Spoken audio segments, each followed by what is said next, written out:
এখানে একটি বিষয় খুব পরিষ্কার হওয়া দরকার।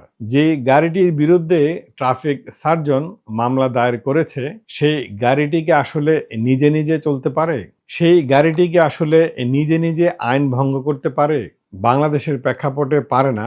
নিজে নিজে গাড়ি হয়তো চড়ে, সেটা আমাদের দেশের মতো দেশে নয়, উন্নত অনেক দেশে চড়ে, সেই প্রসঙ্গ আমি বাদ দিচ্ছি। তো আমাদের দেশে কোনো গাড়ি নিজে নিজে আইন ভঙ্গ করতে পারে না এবং নিজে নিজে কোনো অবৈধ জায়গায় পার্কিং করতে পারে না এবং কি নিজে নিজে কোনো অ্যাক্সিডেন্টও করতে পারে না। এই গাড়ি পরিচালনা করে যিনি যিনি ড্রাইভিং করে, সম্পূর্ণ দায় দায়িত্ব তার। অ্যাক্সিডেন্ট করলেও তার ভুলে করে, কোনো ট্রাফিক আইন যদি সে ভঙ্গ করে সেটা ড্রাইভারের কারণেই হয় এবং কোথাও যদি অবৈধ জায়গায় পার্কিং করে গাড়িটি, সেটিও ড্রাইভারের কারণেই হয়।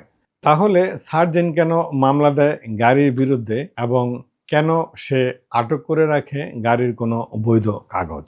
আপনাকে এটা খুব ভালো করে বুঝতে হবে বা বিষয়টি মাথায় নিতে হবে। আপনি যখন কোনো অবৈধ পার্কিং এর জন্য কোনো গাড়ির বিরুদ্ধে মামলা করছেন, সেই মামলাটি করে যদি আপনি গাড়ির বৈধ কোনো কাগজ দিয়ে যান, সেক্ষেত্রে লায়াবিলিটি কিন্তু ড্রাইভারের নয়। ওই কাগজ ছাড়িয়ে আনা অথবা মামলার টাকা পরিশোধ করার লায়াবিলিটি কিন্তু চলে আসে গাড়ির মালিকের উপরে।